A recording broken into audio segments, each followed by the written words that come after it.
Súbele o apágale al podcast de Sobreduela. Soy el Prof Lino y te doy la más cordial bienvenida a mi programa. Te invito a escuchar mi análisis, opinión, reseñas, segmentos, noticias y debates del básquetbol de la NBA. Aquí daremos espacio a nuestros jugadores, entrenadores, ligas y todos aquellos que han resaltado y aportado a nuestro básquetbol local. Tendremos invitados y colaboraciones en los podcasts, donde intercambiaremos nuestros puntos de vista en nuestros debates. Te invito a que me des tu opinión e intercambiemos nuestras ideas que tenemos sobre este hermoso deporte llamado básquetbol. Te invito también a que me sigas en las plataformas principales de audio digital, incluyendo tu favorita. Sígueme en mis redes sociales de Sobreduela, YouTube, Facebook, Instagram y Twitter. Forma parte de nuestra comunidad, cambiemos el chip y retroalimentemos nuestro camino al éxito. Gracias y no olvides, súbele o apágale. Estás escuchando el análisis de Edward.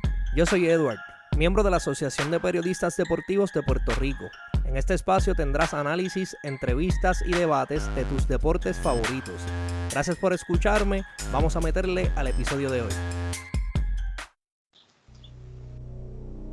¿Qué es lo que hay, corillo? Bienvenidos a otro episodio más del análisis de Edward. En el episodio de hoy es uno muy especial porque se concreta el Big Three latino. Aquí me está acompañando el profesor Lino directamente desde México. Lino, ¿cómo estás? Súbelo, apágale, estamos ready, estamos listos y estamos muy contentos y emocionados de concretar este Big Three que ya habíamos platicado. Espero sea del agrado de toda la gente. Y qué bueno que estás aquí. Obviamente, para lo último, pero no menos importante, el gran René Rodríguez. Háblame, René, ¿qué es lo que hay? ¿Cómo estás? Saludos. Gracias por concretar esto y estoy bien emocionado, de verdad que sí. Conocí a Lino, excelente hombre, de verdad que sí. Vamos allá, vamos a darle. Bueno, corillo, como anunciamos en las redes sociales, vamos a estar hablando de la carrera de Carmelo Anthony. Antes de arrancar con todos los detalles, quiero dedicarle este episodio a una persona bien especial, que es mi primo hermano Chester Félix Ortiz. Te quiero mucho. Va dedicado a ti por la sencilla razón de que este es tu jugador favorito. Ajústate los pantalones porque vamos a hablar bastante de Carmelo. Muchachos, al final de este podcast, yo quiero que ustedes me contesten tres cositas. La primera, que se las voy a compartir aquí arrancando, va a ser si ustedes van a entender, después que discutamos lo que ha hecho Carmelo, si él logró cumplir sus expectativas en términos de baloncesto. Y las otras dos me las reservo para ahorita. Así que vamos a arrancar rapidito. En Syracuse, nosotros sabemos que él jugó solamente una temporada donde promedió 22.2 puntos por juego, 10 rebotes, 2.2 asistencias. Ese año quedó campeón de la NCAA. 9 reconocimientos, entre ellos los dos más importantes, pero vamos a ir por toda la lista. Fue el Big East Rookie of the Year y The Most Outstanding Player del torneo. Como ustedes saben, ese viene siendo el MVP del torneo. Fue seleccionado número 3 en el sorteo de novatos de la NBA del 2003. Les pregunto, esa versión de Carmelo en colegial, ¿qué le viene a la mente cuando lo recuerdan? Le cedo la palabra a René primero. Quisiera escuchar su versión. Tumba, René, ¿qué tú crees? Pues mira, esa versión que él jugó colegial, ustedes saben que el juego colegial es un poquito más, si tú tienes una persona que mete balón, tú tienes altas posibilidades de ganar. Se ha visto a través del NCAA cuando con Kemba Walker, ¿sabes? Tú tienes un hombre que mete balón, tú tienes buenas posibilidades. Su carrera de colegial, aunque fue un año, quedaron campeones.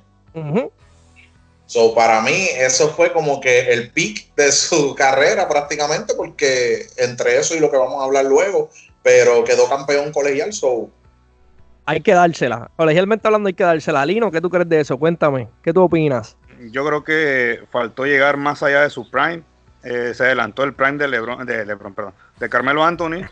Lo vimos en ese colegial, yo lo vi, me gustó. Yo pensaba que Carmelo iba a dar un salto de calidad más de lo que vi en su carrera profesional. Lamentablemente no fue así. Me quedé con esa espina de verlo concretar su juego. Como dice, ahí aportaba más en rebote, en defensa, traía más piernas, más explosividad. Y yo creía que él iba a ser un All-Star más contundente. Yo sinceramente pienso que esa versión que vimos de Carmelo en colegial, obviamente el físico tiene mucho que ver. Era mucho más joven, era, como decimos acá en Puerto Rico, un chamaquito, un pibe. Era 19 años, si mal no recuerdo. Un poquito más rápido, atléticamente sí, brincaba más, donkeaba más, pero nosotros sabemos que nunca se ha distinguido por ser una persona súper atlética. Y vamos a hablar claro, cuando uno habla de jugadores que han pasado por la NBA, que sean la definición de jugadores atléticos, Carmelo no está ni en la lista, seguramente. Es mi pensar y estoy casi seguro que ustedes piensan lo mismo. Fue bien grande ese campeonato que él ganó en NCAA. Él fue la bujía del equipo, él fue freshman, como mencioné, era su primer año y de prepa quedó campeón. O sea, yo creo que lo que le hizo en Syracuse, por más que nosotros podamos estar de acuerdo o en desacuerdo en lo que pasó después, hay que dársela. Lo que hizo en Syracuse está ahí y él fue la razón. Él dominó la NCAA. Como ya dijimos, estamos de acuerdo que vimos muchas cosas muy buenas de Carmelo en esa única temporada que nos regaló en colegial, que fue lo que nos creó las expectativas a nosotros los aficionados cuando él entra a la NBA, como mencioné, que fue seleccionado en la tercera ronda del draft del 2003. Lo selecciona Denver. Los numeritos que hizo en Denver. Tiene 24.8 puntos por juego, 6.3 rebotes, 3.1 asistencia. Quiero mencionar que esto yo lo hablé con Lino en el podcast anterior. Fue el rookie del mes de la Conferencia del Oeste todos los meses. Que hay un asterisco porque todos sabemos que pues, se lo dieron a LeBron, a pesar de que Carmelo fue mucho más eficiente y puso mejores números en menos minutos. Así que hay que tirarle eso. Dato interesante. Todas las temporadas que jugó para los Nuggets, él llegó a los playoffs cuando pisó la liga. De hecho, el último año que él jugó para los Denver, para Denver, él llegó a las finales de la conferencia, perdió con los Lakers de Kobe. Así que esa parte de, o sea, él creó las expectativas. En mi opinión, por lo menos esas temporadas que tuvo con Denver, sí logró cumplir con lo que se esperaba con él. ¿Están de acuerdo o están en desacuerdo con eso? Cuéntame, Lino, ¿qué piensas? Sí, definitivamente con los Nuggets Denver cumplió las expectativas, se convirtió en el líder inmediatamente, a pesar de que después Denver trajo a Allen Iverson. Sí. Fueron una dupla impactante esos dos, ¿eh? Pareciera ver a Iverson en la versión de Carmelo, pero más desarrollado. Que se conjuntaron bien, pero no lograron dar ese salto al campeonato que Denver buscaba. Sin embargo, Carmelo se mantuvo constante. Ya sabemos que Iverson fue más indisciplinado, fue traspasado, reforzaron a Denver y Carmelo seguía aportando, seguía siendo el líder ante una estructura de veteranos que le conjuntaron. Sin duda alguna ahí Carmelo Anthony estaba en muy buen momento y fue constante su carrera en Denver. De hecho, en el año, antes de darle la palabra a René, en el año que llegan a la final de la conferencia, que pierden con los Lakers, ya Iverson había llegado. Y qué bueno que mencionaron a Iverson, porque después, ya mismito voy a hacer un comentario sobre eso. Cuéntame, René, háblame de Denver en los Nuggets, ¿qué tuviste? No, igual concuerdo con ustedes. La clave, antes de que llegara Iverson, ¿verdad? Su carrera fue similar a Iverson en el sentido de que su juego es mucho isolation y Denver tenía un buen equipo alrededor de él. Tenían a Billups, si no me equivoco, en ese 2009. O sea, tenían equipo veterano, un equipo donde hacían su trabajo. Tenían a Kenyon Martin. O sea, si tú notas, no son personas ofensivas. Él fue el foco de la ofensiva fue Carmelo. Y ese equipo jugó brutal. Y de hecho, esa serie con los Lakers fue una serie espectacular. Entre él y Kobe, eso fue algo que de verdad, ese fue el nivel de juego de él en Denver. Vamos a hablar luego de su carrera, pero ese fue su tope, ¿sabes? El Carmelo Anthony de Denver fue el top de él. Entonces aquí es que se pone interesante la carrera de Carmelo.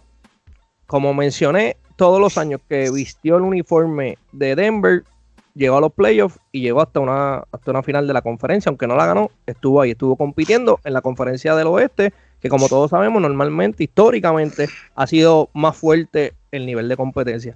Sin embargo, a muchas personas, y mala mía que lo traiga, me había propuesto no hacerlo, pero tengo que hacerlo porque es obligado. A muchas personas le cayeron arriba a LeBron James por la manera que él manejó su agencia libre cuando hizo la decisión, el show y todo el desenlace que ya nosotros sabemos. Carmelo, por su parte, estando bajo contrato, solicita un cambio. No sé si ustedes recuerdan que estuvo all over the place pidiendo que lo cambiaran. hasta que por fin se dio el cambio donde Denver cede o traspasó a Carmelo, Chauncey Billups, Sheldon Williams, Anthony Carter y Renaldo Bachman, que by the way juega aquí en el baloncesto superior nacional con los Capitanes de Arecibo y para la selección. Lo pasan para los Knicks. Los Nuggets por su parte recibieron a Wilson Chandler, Raymond Felton, Danilo Gallinari, Timothy Mozgov, la selección de primera ronda del sorteo de novatos del 2014 de los Knicks y las selecciones de segunda ronda del sorteo de novatos del 2012 y 2013 de los Warriors. Adicional a eso y por último, 3 millones en efectivo. Les pregunto, René, empiezo contigo. ¿Qué te pareció la manera en que Carmelo ejerció presión sobre la franquicia para forzar ese trade en pleno contrato y a mitad de temporada?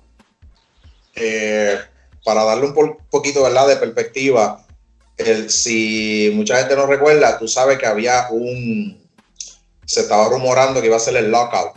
Sí, 2011-2012, correcto. 2011-2012, donde no se sabía en cuestión de dinero cómo iba a estar la NBA, cómo iban a hacer lo de la capa salarial, cómo iban a hacer lo que hoy en día, que ya tú sabes que los estelares ganan buen dinero. Y aparentemente tú sabes que había rumores de que realmente el Big Three en Miami querían que fuera Carmelo, Wade y LeBron. Eso fue lo que se había concretado, pero no se dio porque Carmelo, viendo que venía el lockout, quería asegurar un dinero y firma la extensión con Denver. Aquí que viene el problema. Nueva York tenía un equipo joven, tenía Wilson Chandler, Gallinari, Felton, Mozgov, piezas buenas. Yo considero y siempre dije que si él hubiese ido como free agent a Nueva York, hubiese lucido mejor. Pero el problema es que al obligar un cambio y Nueva York, ¿verdad?, a ceder al mismo, pues ¿qué pasó? Pues prácticamente arrancaste el starting lineup completo que tenía y lo metiste con Billups, Carmelo, con Stoudemire en ese momento. Uh-huh. Y no cuadró. No, de verdad, la química de ese equipo no estaba a la altura que se esperaba cuando Carmelo llegó a Nueva York.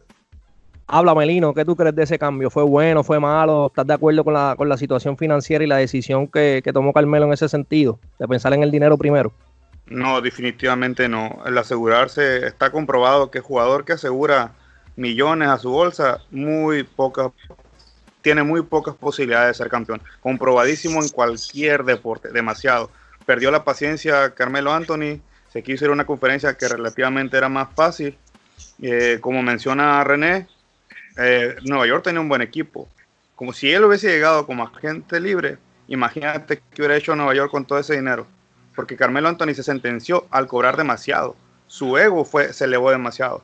Mencionaste Stoudemire y ese equipo. Ahora yo les pregunto a ustedes, ¿cómo hubiera encajado mejor Carmelo Anthony? ¿De alero o de ala pivot?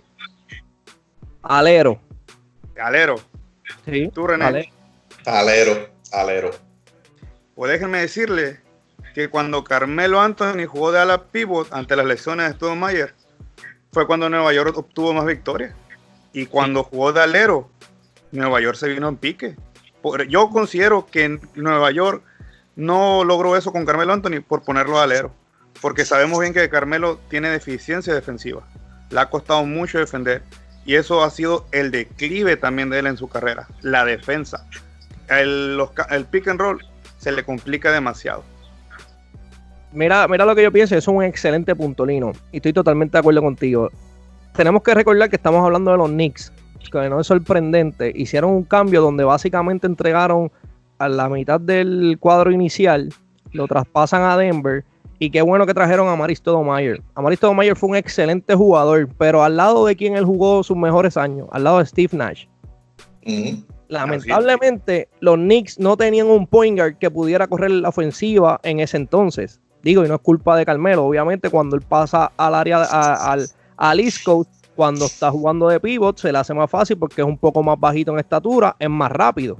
Obviamente cuando lo pones de alero, tiene que defender a LeBron James, tiene que trabajar Kobe Bryant, que todavía estaba en ese entonces, ¿me entiendes? Se le hace más difícil porque tiene que pasar más tiempo en el perímetro. Ofensivamente hablando, yo creo que sacando y siendo honesto, ignorando básicamente todas las lesiones que tuvo Amar'e, el hecho, en mi opinión, que siempre tuvieron los Knicks después de haber hecho el cambio fue que nunca consiguieron genuinamente y nunca hicieron el esfuerzo de conseguir un point guard que genuinamente corriera la ofensiva. todo era isolation y salte del medio, dale el balón a Carmelo y que Carmelo nos cargue en ofensiva. Perdón que los interrumpa. No, zumba. Corrígeme si me equivoco. ¿Estuvo Jason Kidd al lado de Carmelo Anthony? Jason Kidd a los últimos ya. Ya. Vaya, sí, ya llegó en lo que era acabando su carrera Jason Kidd. ¿Tú te acuerdas de Pablo Prignoni? Sí, claro. El argentino. Pablo fue el más que jugó ese año, si mal no recuerdo, y si no, que me acribillen en los comentarios. Creo que fue el más que empezó en la posición de point guard ese año. Pero estoy de acuerdo que Jason estuvo allí. Definitivo. Y en ese cambio, la gente no ven que Raymond Felton estaba teniendo su mejor temporada con Stoudemire. De hecho, Stoudemire, esa mitad de temporada, antes de llegar Carmelo, él era un MVP candidate. El hombre estaba haciendo los números como que era el Stoudemire de Phoenix, porque tenía a Raymond Felton corriendo, obviamente D'Antoni era el dirigente. So, era como que todo era como que let's go fast pace. Llega Carmelo Anthony y empieza a chocar. Pues porque no encaja con el estilo que D'Antoni le gusta. O sea, que D'Antoni le gusta correr, ese tipo de ofensiva. Carmelo nunca lució en ese tipo de ofensiva. Y como dijiste, Edward, no tenían un point guard hasta que llegó que Lino hizo referencia, llegó Jason Kidd. De hecho, fue su mejor año porque tuvo ese point guard que llegamos a la segunda ronda con Indiana y sabemos todo lo que sucedió. Oye, pero qué bueno que lo trajiste otra vez. Lino, básicamente el punto que tú quieres traer es que tú piensas que no es una excusa el que Carmelo no haya lucido mejor porque sí tuvo a Jason Kidd al lado. Sí, pero más que nada también que leí que el staff de los Knicks, ellos querían que Carmelo jugara de ala pivot, por lo mismo de sus problemas de defender el perímetro. Entonces, al jugar de ala pivot, defendía a jugadores más lentos, no tan ágiles, que no jugaban en el perímetro, porque aún no se jugaba tanto en el perímetro hasta que Golden State empezó a jugar ofensiva en el perímetro. Entonces, ellos sugerían eso.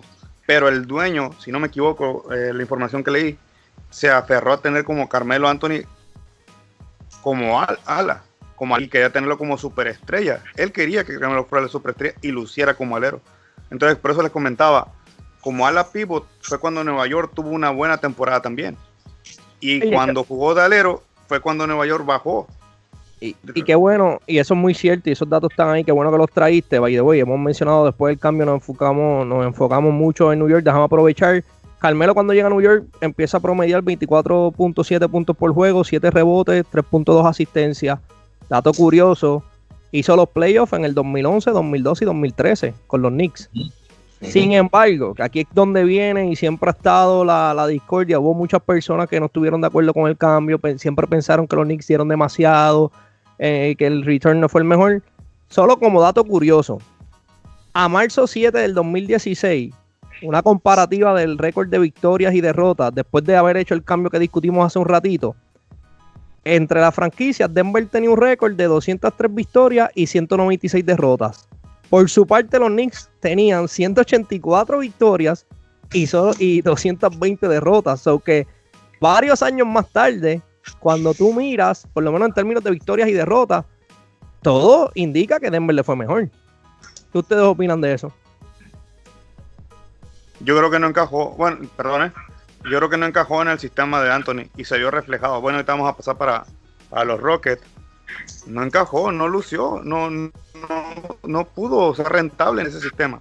No logró adaptarse. No le trajeron tampoco un coach que lo pudiera adaptar al juego, que lo hiciera lucir a Carmelo Anthony. Y de hecho, cuando estuvo Jason Kidd, perdón que lo vuelva a mencionar. No, zumba. El camerino, el grupo de los Knicks estaba más unido. Se fue Kidd y el equipo cambió también rotundamente. Corrígeme si estoy mal, René. Correcto. Sí, correcto, eso es correcto. Jason Kidd es un líder innato, o sea, obviamente injusto, y por eso hice la aclaración ahorita. Cuando Jason Kidd llega a los Knicks, ya había pasado el prime. Pero sí, si usted busca la historia de Jason Kidd desde que entró a la liga fue un líder. Era un point guard que dominaba el juego, corría la ofensiva, era una buena presencia en el camerino. O sea, el impacto que tenía dentro y fuera del juego y de la cancha era incalculable. Ahorita mencionamos algo en términos de Iverson y Carmelo, y específicamente en New York. Quiero hacer este comentario antes de seguir con todo lo que nos queda de Carmelo. es que para mí, cuando Carmelo llega a los Knicks, que llegan esos 3 playoffs consecutivos, después dejan que solamente se concentran a anotar y nada más, a mí me parece que a él se le pegaron las malas costumbres de Allen Iverson. Y me explico. Iverson llega a Denver, si ustedes recuerdan, porque Iverson, la realidad era que ya no tenía la misma velocidad y la misma explosividad que tenía antes. Ya en aquel entonces, cuando él pasa a Denver, los jugadores que estaban entrando a la liga, los que jugaban en la posición 1, la posición 2, eran jugadores mucho más rápidos, mucho más altos, mucho más atléticos, mucha explosividad. Y ya Iverson, la realidad era que había perdido un poco de velocidad en términos de tratar de contener jugadores, era sumamente difícil. ¿Qué pasó con Iverson? Y lo uso de ejemplo porque, en mi opinión, cuando estuvo en New York fue cuando más se vio. Iverson nunca quiso aceptar su rol en el equipo. Solamente pensó en él y fue egoísta. Y en el caso de los Knicks, a mí me parece que sí hubo más factores. No tuvo la gerencia en ningún momento hizo genuinamente un esfuerzo por traer un equipo que complementara a Carmelo. Pero también Carmelo nunca quiso aceptar su rol. Él quiso siempre ser la figura principal, a pesar de que tenía grandes deficiencias. O sea, lo tengo que poner en la 4 para que pueda lucir bien y nosotros poder conseguir más victorias, porque si lo pongo en la posición 3, me lo acribillan porque no puede defender a nadie en el perímetro. ¿Qué ustedes creen? ¿Se le pegaron las malas costumbres de Iverson a Carmelo cuando estuvo en New York o me estoy yendo en un viaje bien brutal?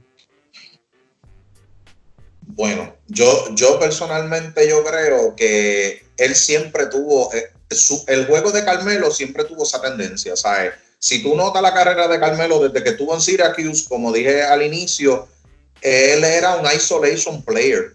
Ese tipo de juego era lo que lo distinguía a él y lo que era su fuerza. Lo que pasa es que Denver es una franquicia way better, ¿verdad? Mucho mejor que los Knicks. Cómo se corre, cómo hacen los draft picks, qué jugadores ellos firman en agencia libre, etcétera.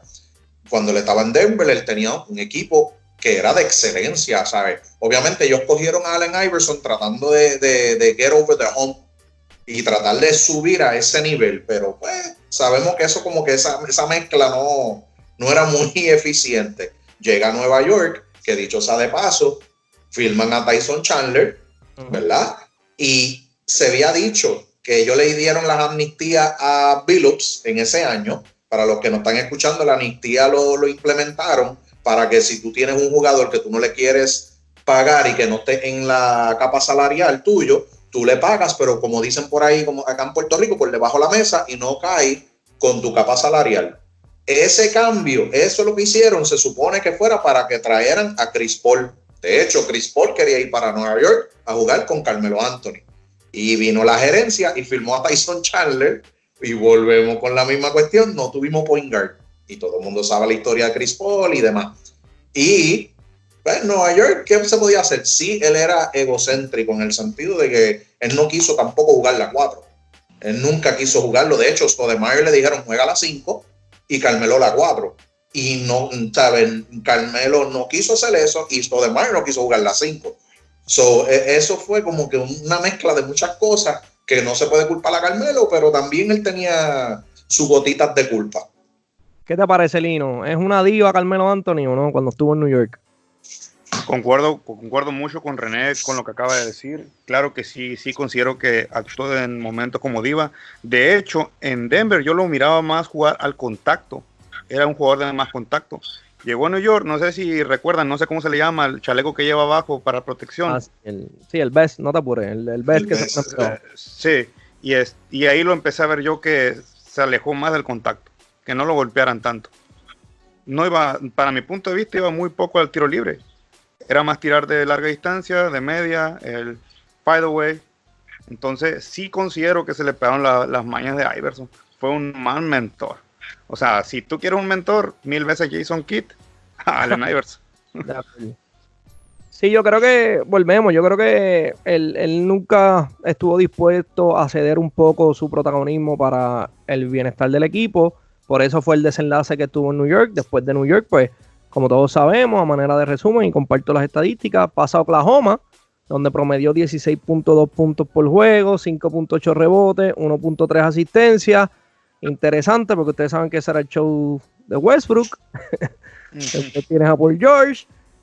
un poco complicado. Lino, cuéntame, ¿qué te pareció Carmelo en esa estadía con Oklahoma? Ahí brotó más el egocentrismo de él. Él quería tirar, y no se podía. Tienes a Paul George, tienes a Russell Westbrook, que viene de romper un récord de triples dobles. O sea, se va Durant y dice, hey, yo aquí me fui firme con la organización y tú vienes a complementar. Yo soy el líder aquí. Y nunca hubo ese clic entre los tres. El que yo siento que actuó más neutral fue Paul George. Y Carmelo definitivamente, en momentos que el equipo lo necesitaba, se achicaba, se alejaba y se vio en los resultados. Háblame, René, ¿qué te pareció Melo allí en OKC? A mí no me gustó esa combinación, de verdad, como el agua y el aceite, no combina, porque Westbrook es un jugador excelentísimo, pero sabemos que él le gusta tirar y él le gusta manejar el balón. Tenía uno de los mejores jugadores en la NBA al lado del Durant y Durant se le fue por eso mismo. O sea, Carmelo tenía que reconocer que ese equipo era de Westbrook. Eso, ¿cómo te digo? Un jugador que sea inteligente sabe a quién dejarle la carga del equipo. O sea, si él sabe que ese equipo es de Westbrook, mira, deja que Westbrook, ¿verdad? Pero yo entiendo que Carmelo en su mente realmente él pensaba, yo soy mejor que Westbrook y yo voy a demostrarlo. Y no, de verdad que no combinó. No, yo creo que sí, yo creo que ahí volvemos, una combinación de ambas cosas. Primero, a mí me parece que Billy Donovan nunca, sinceramente, tuvo un sistema de juego que se atemperara a tratar de encajar las piezas que tenía. Está el factor de que Carmelo, volvemos, no tenía esta lucha de que no quería reconocer su rol. Aquí tú no eres el protagonista, tú no eres el líder del equipo. Aquí tenemos a Westbrook, que es el que está corriendo el show, como mencionaba Lino, viene de hacer la historia. Son pocos, Carl Robertson y él, los que promedian un triple doble en toda una temporada. Y de verdad que fue desafortunado. Paul George fue un poquito más neutral y concuerdo con Lino, pero fue más bien también porque recuerden, viene de la lesión, viene del cambio, estaba todavía como que encontrando a ver cómo hacía su marca, pero la realidad es que Carmelo, y en combinación junto con Billy Donovan, en realidad eso fue un experimento que no funcionó. Eso fue ellos trataron y genuinamente no bregó para nada. De ahí, de Oklahoma, interesante, lo hablábamos ahorita y criticábamos, o mejor dicho, no criticábamos, hacíamos el planteamiento de que nunca los Knicks se encajaron bien por el estilo de juego de Mike D'Antoni. Sin embargo, él pasa a Houston, y déjame ser justo y mencionarlo desde ahora, jugó solamente 10 juegos con Houston, promedió 13.4 puntos por juego, 5.4 rebotes y 0.5 asistencias. Nunca ha sido un buen pasador, pero tengo que ponerlo para compartirlo con ustedes. Solamente 10 juegos, pero ¿a usted no le llamó la atención que vuelve y se reúne con Mike D'Antoni con un sistema que él nunca encajó en otro sitio? ¿Qué te parece, René? Yo creo que era el desespero ya, porque el aura de Carmelo Anthony, todavía cuando estaba en Oklahoma sonaba como que Carmelo Anthony, tú sabes, tú necesitas un tiro clutch, el hombre está ahí. Pero cuando él llega a Houston, ya tú lo ves como ¿verdad? La comparación o la comparativa es como que tú ves un lobo herido, como que lo ves como que en baja. Pues así él estaba. En Houston es más por el desespero, porque si ustedes recuerdan, nadie lo quiso firmar. Ni siquiera el amigo de él, LeBron James. O sea, ningún equipo. O sea, ninguno. Y Houston lo llamó porque pues Chris Paul hizo unas movidas, lo llamaron. Y no tampoco. Como dijo Lino en Oklahoma, no encajó tampoco, porque volvemos. ¿De quién era el equipo? El equipo era de Harden, no de él. Entonces él quería volver a lucir y no. Háblame, ¿qué te pareció la versión de Melo allá en Houston? En Houston vimos cómo se apagó el brillo de una superestrella. Estuvimos el 8 de noviembre, perdón que lo lea, el 8 de noviembre del 2018 a punto de ver el último tiro de Carmelo Anthony. Estuvo a nada de irse.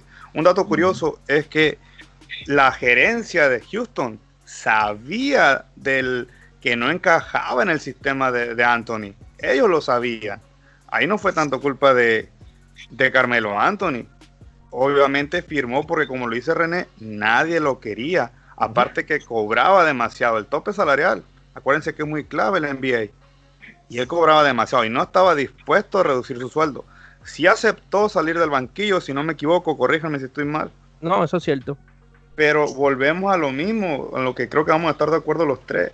No podía defender el perímetro. El pick and roll mataba a Carmelo Anthony. Aparte, ya los años empezaban a pesar, se le miraba un poquito pasadito de peso ya.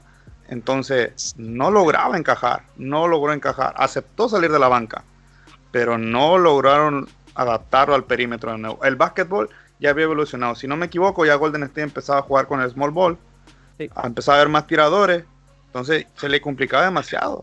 Es donde vuelvo yo y les digo, para mí Carmelo, en esa circunstancia, ya era para que hubiera jugado de ala pivot, de 4.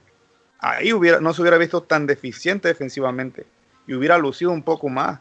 Pero juega su último partido, al día siguiente van a jugar contra San Antonio, si no me equivoco. Ahí la gerencia ya le dijo, muchas gracias, se acabó. Porque ustedes saben que en la conferencia oeste es muy complicado. No puedes regalar partidos, no puedes estar perdiendo partidos y partidos porque te quedas fuera de playoff. Imagínense, James Harden y Chris Paul tuvieron que aceptar que tenía que ir Carmelo Anthony. Y por eso ahí estuvimos a punto de ver retirándose a Carmelo Anthony y no volver a pisar una cancha. Y qué bueno que lo menciona porque fue muy cierto. Esa corta estadía con Houston yo creo que le hizo más daño que bien en términos del valor que pudiera tener como jugador. Pero sin embargo sí hubo un equipo que se tomó el riesgo de volverlo a firmar, que fue los Portland Trail Blazers, que es donde actualmente está jugando. Está promediando hasta ahora 15.3 puntos por juego, 6.3 rebotes, 1.6 asistencia. Sin embargo, aunque está ya mayor, estamos todos de acuerdo que ya el prime empezó a decaer. No es el mismo Melo, si lo comparamos con Syracuse, sería injusto. No es el mismo Melo que estuvo en New York, vamos a ponerlo así para hacer una comparación más precisa.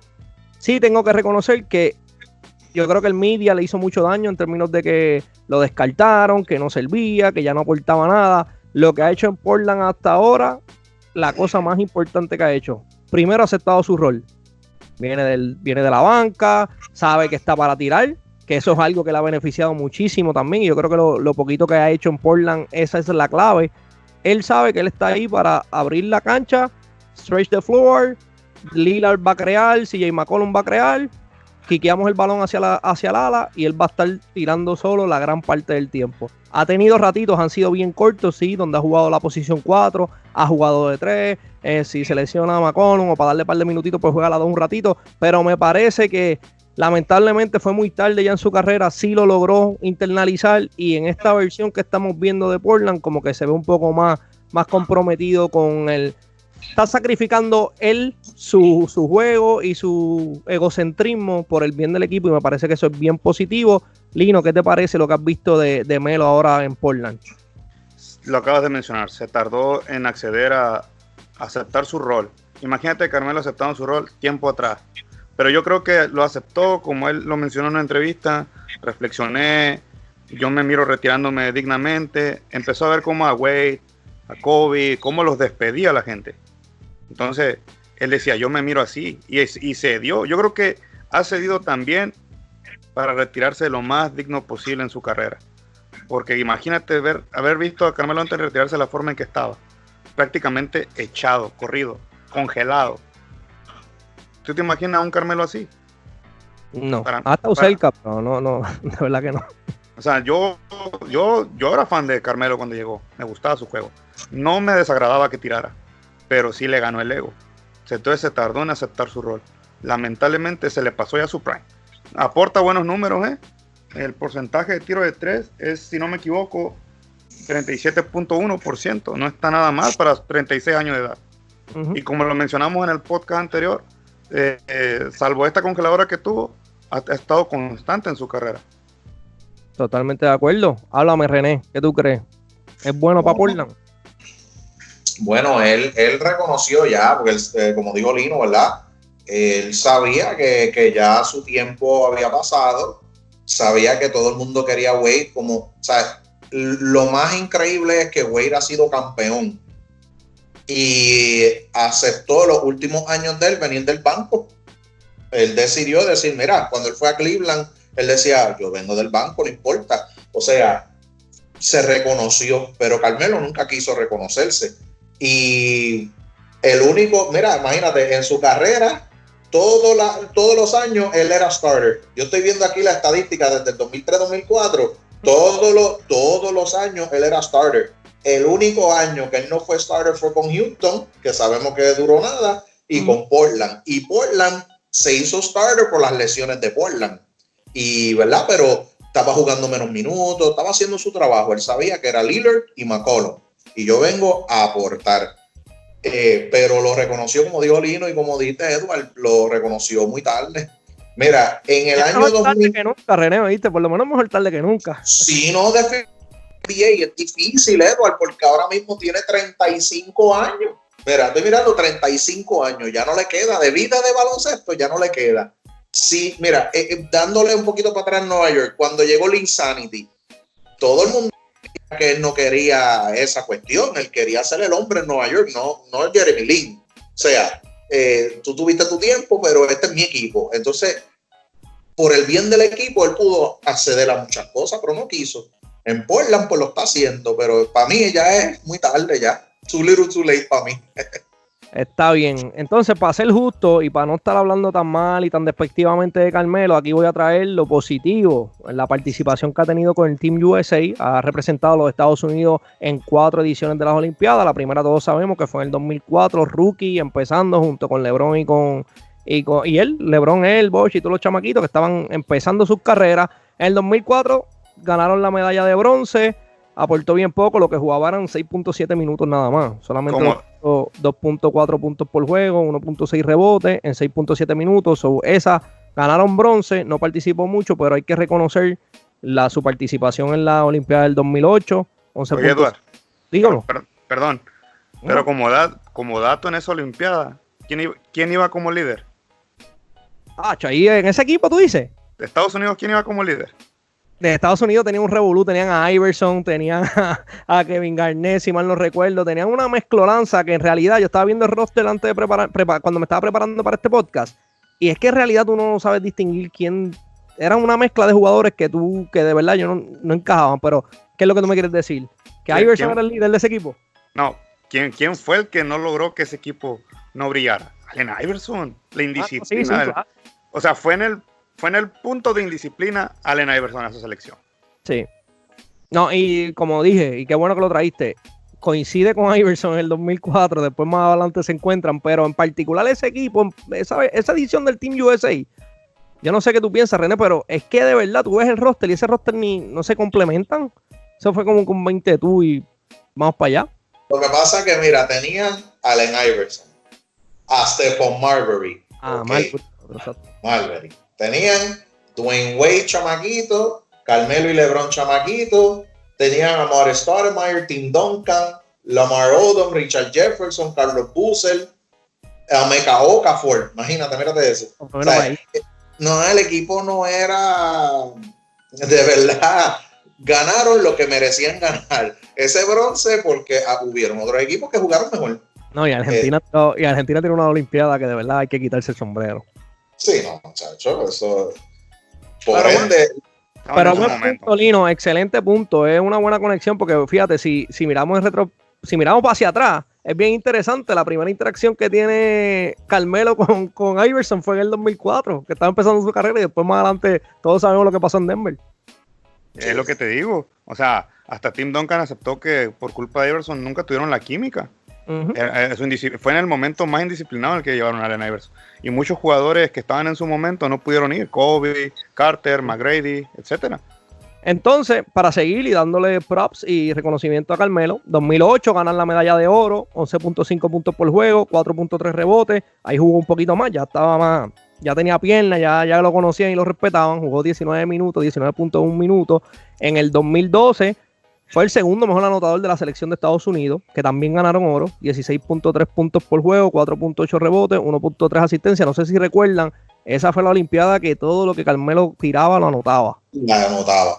Todo lo que tiraba, no importaba dónde era, lo que hace Steph Curry ahora, pues lo hizo en esas Olimpiadas, literalmente hablando. Donde quiera que se paró, en todos los juegos, el hombre fue on fire.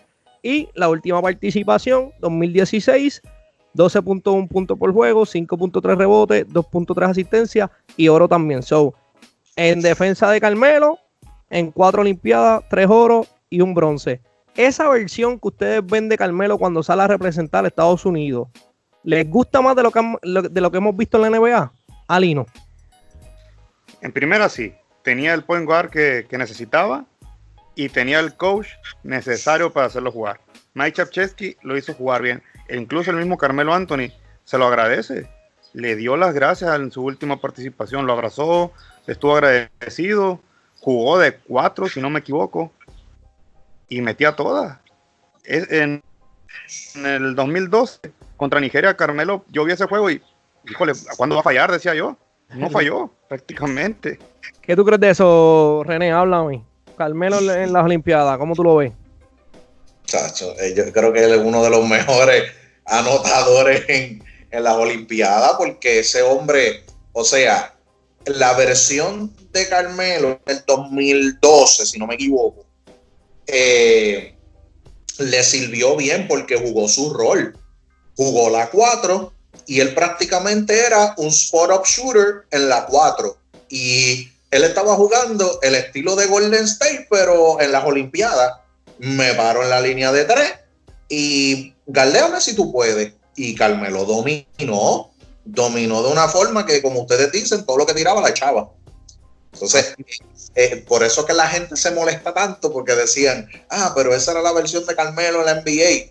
Hay muchos factores que afectan ese tipo de pensar, porque obviamente a las Olimpiadas tú tienes 11... No, el talento que está alrededor... Sí, lo que tú tenías en ese equipo era otra cosa. Pero Carmelo aceptó su rol. Yo creo que si él hubiese hecho eso en la NBA un poquito, aceptar su rol un poquito y bajarle un poquito, ¿verdad?, su ego y cuestión, yo creo que él hubiese sido tal vez no más efectivo, pero por lo menos más querido con la gente, yo diría. Eso está excelente. Yo creo que, como mencioné hace un ratito, en factor tener tanto talento alrededor le ayudó mucho a aceptar el rol, como muy bien mencionaba Lino, el que Krzyzewski le cayera al río y los pusiera, muchos de ellos, de hecho, como que en línea. Mira, no, esto se trabaja así que vamos a ejecutar. Yo creo que fue muy beneficioso. Entonces, ahora es que vamos para la parte buena del podcast. Ya dimos todo el resumen. René, te pregunto a ti primero. Carmelo Anthony como baloncelista profesional, ¿cumplió con las expectativas? Esa es la primera pregunta que tengo para ustedes. Wow. Pues te digo que sí y no, pero me voy a inclinar más hacia sí, por la sencilla razón de que todo el mundo sabía que Carmelo Anthony era un anotador. Yo creo que su carrera en la NBA fue lo que se esperaba. Él iba a ser un anotador. Todas las cosas que sucedieron luego, ¿no? El ego y la cuestión, pues eso lo afectó un poco, pero el goal del que iba a draftear a Carmelo Anthony era para meterle el balón. Era como que nadie nunca habló de Carmelo Anthony como que el mejor de todos los tiempos cuando salió de la universidad. Ese título ya ustedes saben a quién se lo estaban dando.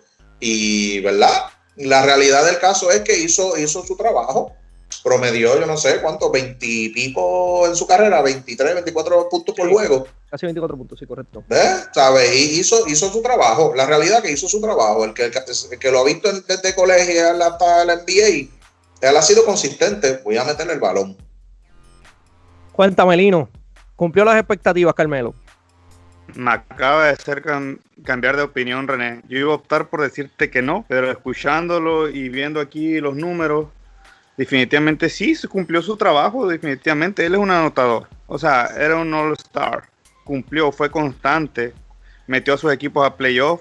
El premio novato del año se lo robaron por LeBron James, pero él se lo merecía. Es el máximo anotador de la selección de Estados Unidos y nunca le dijo que no a Estados Unidos. Ustedes saben bien que los jugadores de Estados Unidos, si quieren no voy, no me importa, y él fue constante, siempre cumplió con la selección. Y si no me equivoco, sí es el máximo anotador de la selección de Estados Unidos. Y su trabajo era anotar. Y como lo dijo René, me hizo cambiar de parecer. Yo iba a decirte que no, pero definitivamente tiene razón René, estoy de acuerdo con él. Cumplió, porque su trabajo era anotar, lanzar. Me parece interesante que ustedes hayan dicho que haya cumplido, porque su principal objetivo era anotar. Sin embargo, si buscamos la lista de todos los mejores anotadores de la liga, él está número 17, ni siquiera es el top 10. So, entiendo lo que quieren decir. A lo mejor si nos remontamos al 2003 y la razón por la cual Denver lo trajo y el impacto inmediato que tuvo en el equipo, pues lo puedo entender perfectamente. En efecto, llegó a anotar, cambió la cultura, como mencionábamos ahorita, se metió a playoffs, pero no sé, tengo mis reservas. Yo creo que pudo haber hecho más. Yo creo que no llegó a alcanzar lo que se esperó en algún momento de él. Y no, voy a hacer la nota discordante. Si ustedes me van a vender a mí hoy que él era el anotador, no, pues no puede estar número 17 en la lista de todos los tiempos de anotación, porque si él lo trajeron para eso, en 17 años debió haber hecho más. Sí, definitivamente. Pienso yo. Sí, no, tiene razón. Entonces, pero en el sentido de que lo de él era anotar, era como que si tú notas los años de la NBA y la realidad del caso, hubo, yo no sé cuánto, yo diría, todos los años el promedio más de 21 o 22 puntos por juego, menos obviamente los últimos 3, que lo afectó bastante. Pero hizo su y también yo digo, hay cosas que pasaron tras bastidores en su carrera que no fueron culpa de él, como la gerencia de Nueva York, lo drafteó Denver y no lo drafteó Detroit, por ejemplo. Son cosas que no son culpa de él, pero yo digo que su carrera fue bastante sólida y para mí hizo lo que... Entonces, Lino, te tengo otra pregunta más interesante. ¿Es Carmelo Anthony déjame parafrasear esto para no fallar? ¿Carmelo Anthony viene siendo la versión de lo que significó Vince Carter en el draft del 1996? No, definitivamente no. Vince Carter fue rentable.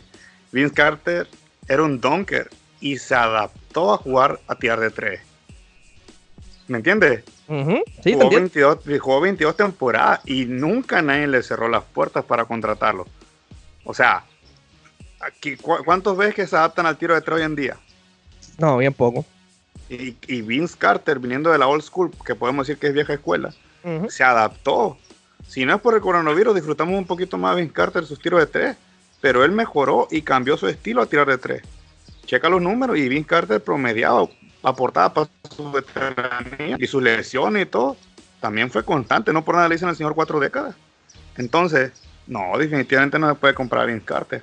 Ahora, dale, dime, termina tu pensamiento. Ahora, lo que dices, tu punto, Carmelo Anthony para nosotros cumplió su trabajo, pero no llegó a un nivel más allá.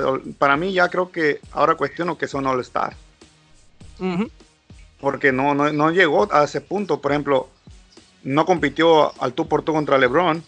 No está entre los mejores tiradores de 3, entre el top 10 de los tiradores de 3. Y tira, pero cumple. Y lamentablemente yo creo que Carmelo no era para All-Star, era para un jugador secundario que aceptara su rol. Ahí hubiera brillado Carmelo Anthony. Cuéntame, René, ¿es Carmelo Anthony el equivalente a lo que fue Vince Carter en el 1996 de ese draft? Me voy con Lino. No, es que Vince Carter, cuando lo sacaron de North Carolina, que lo draftearon, como dijo Lino, él era un donkeador. Él como que no hacía, bueno, tal vez hacía sus cosas, pero sus highlights eran los donkeos que hacía. Y luego cuando lo cambian para New Jersey, los Nets, ahí él cambió su juego. Claro está, tenía Jason Kidd con él, y obviamente lo ayudó bastante en su juego. Vince Carter, yo te puedo dar la comparativa con Carmelo, sí, en el sentido de que yo esperaba más de Vince Carter. O sea, ya cuando maduró en New Jersey, yo diría que él tiraba mucho de afuera. O sea, él fue como que los dos opuestos. Pero en el tema de Carmelo, yo te puedo decir que no, porque Vince Carter nunca desarrolló su juego bien. Lo de él era o donqueo o tiro de 3. Carmelo, ese hombre ofensivamente, aunque los números no están ahí, ¿verdad? Creo que número 16, como dijiste, 16. Pero ese hombre se posteaba, te tiraba mid-range, tiro libre era sólido, te podía tirar de 3 si quería. O sea, el hombre ofensivamente era otra cosa. No, ofensivamente, déjame aclarar, déjame ser justo también. Ofensivamente, sin duda, Carmelo Anthony tenía mucho más recursos que Vince Carter. Tengo que reconocer, sin embargo, que me sorprende mucho sus contestaciones y les voy a decir por qué. Primero, para mí, y lo hice adrede y quería usar a Vince Carter porque Carmelo está 17, Vince Carter está 19 en anotaciones, pero lo traje porque son estos dos baloncelistas que uno tenía estas grandes expectativas por todo lo que hicieron en el pasado, por lo que prometían, y son los primeros dos que vienen a la mente que tú dices, no llegaron a alcanzar su mejor rendimiento, por decirlo de esa forma. No llegaron a maximizar su habilidad. ¿Saben por qué les hago esa comparación? ¿Cuántos campeonatos consiguió Vince Carter en su carrera? Ninguno. Pero dime una cosa. ¿Quién se lesionó más de los dos? No, Vince Carter, no, estamos de acuerdo. Ahí está. De acuerdo. Entonces, como te digo, Vince Carter era un donquero y tú sabes que el donking en la NBA, eso vende. Eso vende y a tu punto. Por eso también vamos a recordar, y aquí podemos hablar desde Jordan, el que ustedes quieran. Todos llegan, todo el que tiene la capacidad atlética, todos llegan donkeando el balón y arreguindándose el aro en todas las oportunidades y todas las posesiones ofensivas. A medida que la rodilla y el cuerpo va cambiando, eso va mermando y por eso hay que reinventarse y empiezan a tirar fairways, búscate la historia de Jordan, búscate Melo, ¿me entiendes? Vas agregando más elementos y más recursos ofensivos porque no todo el tiempo vas a depender de eso. Eso está chévere. Ahora dime, de Vince Carter y Carmelo Anthony, ¿quién aceptó su rol? ¿Quién sí aceptó su rol? Vince Carter. Ahí está, entonces. Claro. Yo te digo que no. Vince Carter aceptó su rol y fue rentable toda su carrera. Y Carmelo de hecho, Vince Carter fue a la final con New Jersey. Lo que pasa es que se encontraron por la amenaza de los Lakers, pero... No, San Antonio fue el que se ganó a New Jersey. ¿Verdad? San Antonio, perdóname, sí. No, te apures. Entonces, la última pregunta, perdona que te interrumpa, para cerrar esto con broche de oro. Y Chester, mi primo, sé que se va a aprender con esto, pero les pregunto a los dos y pueden contestar en el orden que quieran. Carmelo, cuando termine su carrera, ¿va a ser un Hall of Famer? ¿Qué dice René? Yo digo que sí. ¿Por qué? Yo digo que sí. ¿Por qué? Porque ahora mismo cuando cogen a los jugadores para Hall of Fame, dicen que es el Naismith Hall of Fame y utilizan tu carrera de universidad. Quedaste campeón, estampaste tu sello como uno de los mejores, aunque jugaste un año, llegaste freshman y quedaste campeón en Syracuse. Y su carrera ha sido sólida. ¿Sabes? Si tú vienes a ver, esa carrera ha sido buena. No ha sido, yo no sé ni cuántos All-Star ha quedado Carmelo Anthony. Pudo haber sido Rookie of the Year, no se la dieron fine, pero el hombre, en su peak, estuvo en conversación MVP un par de veces. O sea, yo digo que su carrera para mí es Hall of Fame. Cuando tú ves las otras personas que han puesto que tú dices, deja ver. Pero Carmelo, yo firmemente digo que sí. Lino, cuéntame, cuando se acabe todo, que enganche los tenis, el gran Carmelo Anthony, Hall of Famer. Mira, va a ser Salón de la Fama. Pero si yo tuviera que decidirlo, no lo meto al Salón de la Fama. ¿Por qué? Porque ¿cuántos MVP ganó? ¿Cuántos MVP All-Star ganó? Sí, es cierto. No tiene ninguno. No tiene ninguno.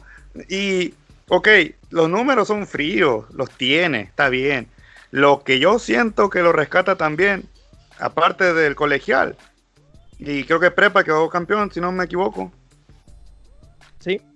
Sí. Es la selección de Estados Unidos. Representó a su país y es el máximo anotador. Porque te recuerdo a Christian Laettner, él llegó como una promesa del colegial con Duke. Y su carrera no fue lejos de Carmelo Anthony, pero entró por el Dream Team. Entonces, si Christian Laettner, gracias al Dream Team, está en el Salón de la Fama, Carmelo Anthony va a entrar al Salón de la Fama también por Estados Unidos.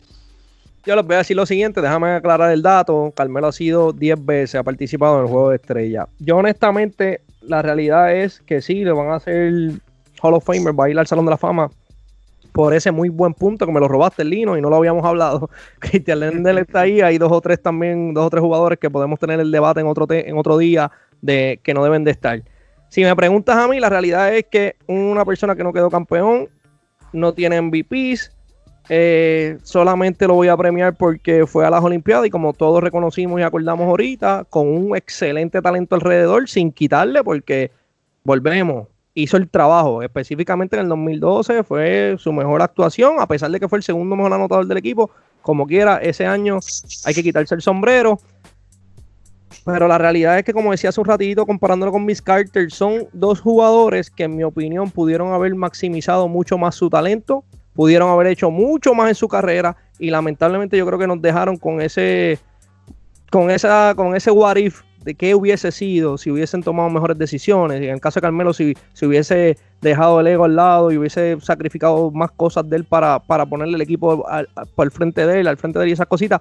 Ya es tarde para ablandar la bichuela, como decimos en Puerto Rico, ya eso no va a pasar, ya lo que pasó, y eso es lo que hay, pero si fuera por mí, honestamente, yo no lo consideraría para el Salón de la Fama, y sé que me va a caer el chinche, pero esa es mi opinión, pero sí, concuerdo con Lino, lo van a meter porque pues hay que ponerlo por la actuación de es que el Hall of Fame de la NBA o del baloncesto, porque no es de la NBA, es baloncesto, han sido un poquito más suaves, porque vea, yo estoy viendo la lista aquí, yo veo gente que yo digo, sí, no, pues, entonces pues ahí partiendo de esa premisa, de hecho ellos toman en consideración jugador, si fue college player, si fue Olympic player, y yo digo pues en ese resumen pues sí, Carmelo Anthony va a estar ahí. Recordándole y repitiéndolo creo que por tercera o cuarta vez, ¿a quién metieron al Salón de la Fama? A Allen Iverson. Si metieron a Iverson con todos los escándalos, porque considero que Carmelo Anthony no ha tenido escándalos fuera de la cancha, que eso es libre de cada quien. Allen Iverson está en el Salón de la Fama. ¿Tú crees que Carmelo Anthony no va a estar? Pero hay una diferencia, Lino. Iverson MVP de la liga. MVP y scoring champion también. Sí, scoring champion y llegó a una final. Sí, eso claro. Eso no te resume de Melo. Y yo te entiendo, I get where you're coming from. No me malinterprete, totalmente de acuerdo, el punto es válido, pero es que a lo que trajo René, es que ese barómetro que utilizan para medir, a ver cuándo entran y quién no entran, pues la realidad es que es demasiado flexible. Y es el único de su generación que no ha quedado campeón. Lamentablemente para él. Pero va a estar. Ya se les acabó. No va a ganar un MVP. No va a ganar un MVP de finales ni All-Star. Y pues a lo que veo tampoco va a ser campeón NBA. Se acabó la carrera de Carmelo ya. Así mismo es. Así que en ese tono, le agradezco, muchachos, por haber sacado de su tiempo y compartir en este episodio conmigo. El profesor Lino, cuéntame dónde te consiguen mis fanáticos ahí en las redes sociales. Cuéntamelo, Lino. Súbele, págale. Me pueden encontrar en YouTube como Sobreduela, en la página de Facebook de Sobreduela, Instagram, Twitter, Spotify, Anchor. Ya estamos en esas plataformas y ojalá les guste el contenido y muchas gracias por invitarme. Un gusto, René. Tienes muy buenos puntos de vista. Ya te había escuchado ahí que Pat Riley era el Judas